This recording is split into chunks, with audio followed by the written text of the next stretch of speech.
Just a week after the new Toyota CEO confirmed they're building a new platform in the era of electrification in just a couple of years, they're doubling down in North America, vowing to build EVs here by 2025. It is official, so let's get into it. Coming from Nikkei Asia, they've been talking to sources. Maybe I have as well, so I can add to this a little bit. But Toyota to start EV production in the United States in 2025, and they're planning to make 1 million EVs worldwide by 2026. And about that time, they should have 5 new EVs just for Europe. If you're excited about Toyota making EVs here in the United States, smash the like button, subscribe, because I will be driving the Lexus RZ at the end of this month. Well, I guess it's essentially the end of the month already. It's the third week of February, so I will be driving the RZ very, very soon. I can't wait to share my impressions of Lexus's first mass-produced electric vehicle. So let's get into the news from Nikkei Asia. Toyota Motor will start producing electric vehicles in Kentucky. That is their largest plant in the world, not just the United States. They're expecting it to be as early as summer of 2025. Toyota has already planned to open a battery plant in North Carolina around 2025. And this is super important because we know with the new Inflation Reduction Act and the new EV tax credit, all EVs to just qualify have to be built in North America, but they also have to be sourcing battery components from North America and minerals from free trade countries with the United States. So this is a big announcement from Toyota, even though it's not official. The suppliers that Nikkei Asia is speaking with has direct contact with them, of course. Now, they have previously said they're investing $6.7 billion in Japan and the United States to manufacture batteries. What is the capacity of this battery plant that goes live in 2025, as well as this assembly line in Kentucky? So it has been upgraded from the initial investment. They are planning 46 gigawatt hours. Now, if we look at what 1 gigawatt hour will produce in terms of battery volume, it looks to be, well, let's say average 15,000 EVs. So we'll put 15,000 times 46, and that's a potential output of 690,000 fully battery electric vehicles coming from the plant in Kentucky. Of course, it won't ramp up that quickly, but it could happen by the end of the decade. So let's go back to the Nikkei Asia article. Even though that battery plant will allow for over 600,000 EVs, it looks like in 2026, they're aiming to produce 200,000 EVs annually. In 2026, they want to sell 1 million battery electric vehicles.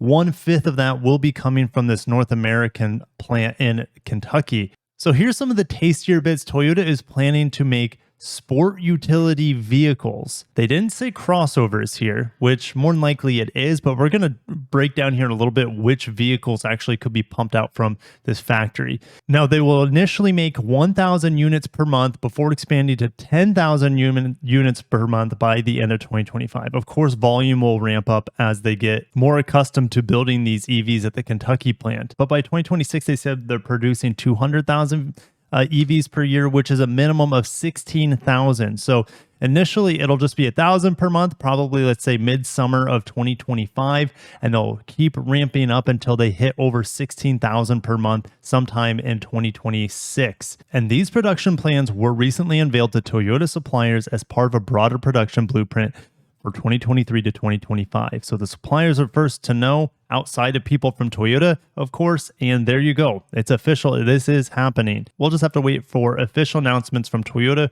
which I heard could be happening this year. In 2022, they only sold 24,000 EVs. We know Tesla sold well over 1.3 million. So in just a couple of years from now, Toyota will also be producing EVs, fully battery electric vehicles in the millions, with at least 200,000 by 2026 here in the United States. They're shifting things around at this battery plant, and I feel like writing's been on the wall for this major shift for a couple of years now. The cancellation of the Avalon, the cancellation of the Lexus ES production there, moving that back to Japan. And I also have sources telling me that the RAV4 hybrid produced in Kentucky is going to be discontinued there while they move it back to Canada, where they may also make RAV4 hybrids, NX, RX hybrids, etc. So with the Avalon, the ES, and the RAV4 hybrid gone, that leaves pretty much the Camry and then additional space here for EVs. So which kind of EVs are we expecting? Well, we've already been communicated sport utility vehicles. So let's see what we've been shown by Toyota already. Okay, Akio Toyota at the end of 2021 showcased a bunch of EVs, and these are the ones most ready probably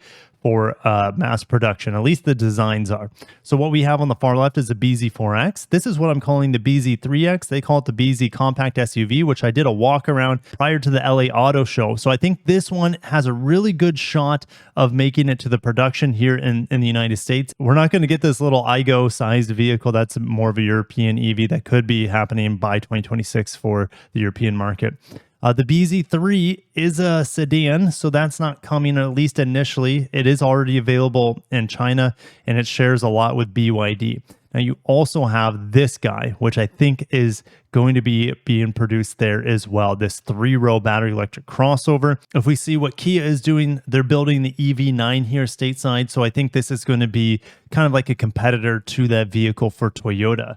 But guess what? What about the Lexus workers? They're just not going to have Lexus workers that's like having professional football players playing at the college level in some ways, having Lexus workers work at a Toyota assembly line. Instead, I think they're going to do a Toyota version of that 3-row crossover as well as a Lexus version of that 3-row crossover. And here's that design. Toyota showed this off at the end of 2021. So I think these are the two vehicles most likely to come out of this assembly plant out of Kentucky initially. And we could also get that BZ compact crossover thing as well. They could, I guess, make the BZ4X there if they wanted to, but the demand for that and like the allure of that vehicle is not there. I mean, looking at this Lexus SUV, there would be massive demand. There's the RZ that I'll be driving, and then there's the IS, which will be made in Japan around 2026 on a new platform. But this guy right here should be pretty easy to modify the ETNG platform to account for this large 3-row crossover on the Toyota and Lexus end. And if we look back, look at these vehicles here. It looked like these vehicles are going to be the launch vehicles that they're going to focus on. So, I mean, this IGO vehicle, Europe, this sedan for China, BZ4X, a global, BZ3X could be coming. And then you have this BZ5X is what I'm going to call it. These two vehicles on the right are the most likely, in my opinion, coming. But I probably said that 18 times already because I'm pretty excited about this announcement. Here's another look of this BZ5X is what I'm expecting it to be called. You can see the little electric badge here. This is where you would charge the vehicle. We have door handles sucked into the body of the vehicle and lots of light coming in, which is definitely conceptualized. I don't think they would be able to get away with having, such small C and D pillars, for example. But I think the design here is pretty much a lock. This looks like the front end in some ways of the Grand Highlander, as well as the Prius down here at the bottom, as well as the new Crown. So it's definitely going to come to the market and look like a part of the family when it comes in 2025. At least that's my expectation. But what do you want to see from those crossovers or SUVs coming out of that plant in Kentucky in 2025? What's your expectations for range? What's your expectations for power, technology? Also, you guys down below, there's a lot to talk about, a lot to get excited for. And over at the Drive, Lexus says its steering yoke is postponed, won't be ready till at least 2025. And so they will be shipping with the normal steering wheel units.